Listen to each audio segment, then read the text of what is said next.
Class 10-এ যদি আমরা ত্রিকোণমিতির এই ছোট ট্রিকটা জানতাম তাহলে ত্রিকোণমিতিতে যে মানগুলো আছে সেগুলো আমাদের মুখস্থ করতে হতো না। তাহলে চলো দেখে নেওয়া যাক সেই ছোট ট্রিকটাতে কি বলা আছে।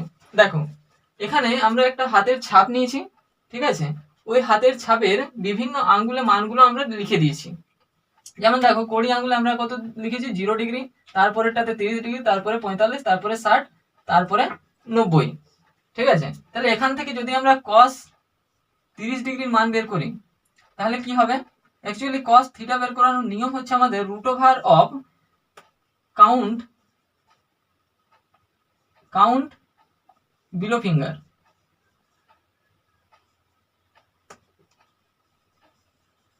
Divided by 2। এটা হচ্ছে আমাদের সূত্র, ঠিক আছে। তাহলে এখানে দেখো, থিটার মানগুলো যদি আমরা বসাই পরপর তাহলে কি হবে? দেখো, প্রথমে থিটার মান যদি আমরা 0ই বসাই, ধরো 0 যদি বসাই তাহলে কি হবে? কটা আঙ্গুল আছে নিচে? 1 2 3 4টা আছে। তাহলে 4 ডিভাইডেড বাই 2।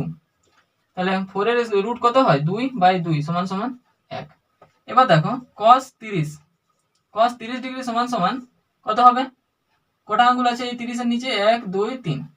তাহলে 3 ডিভাইডেড বাই 2। তাহলে এখানে কত পাচ্ছি? √3/2। ঠিক আছে, আশা করছি বুঝতে পেরেছো। একই রকম ভাবে আমরা সাইনের মানগুলো বের করতে পারবো, ঠিক আছে। সেক্ষেত্রে আমাদের কি করতে হবে? সেক্ষেত্রে আমাদের এই যে মানগুলো আছে সেগুলো উল্টো দিকের থেকে লিখতে হবে, ঠিক আছে। উল্টো দিকের থেকে লিখতে হবে। এক্ষেত্রে আমাদের এই মানগুলো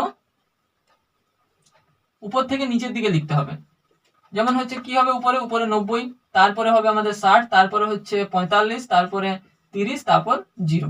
এইভাবে যদি আমরা লিখি সেক্ষেত্রে আমরা সাইনের মানটাও বের করতে পারবো। তাহলে সাইন থিটাও হবে আমাদের কত? √অফ কাউন্ট বিলো ফিঙ্গার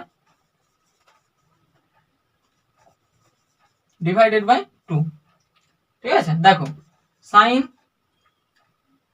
60-এরটা বের করে দিচ্ছি। সাইন 60 সমান সমান কত আছে? 1 2 3। তাহলে 3 ডিভাইডেড বাই 2। ঠিক আছে, থ্যাংক ইউ।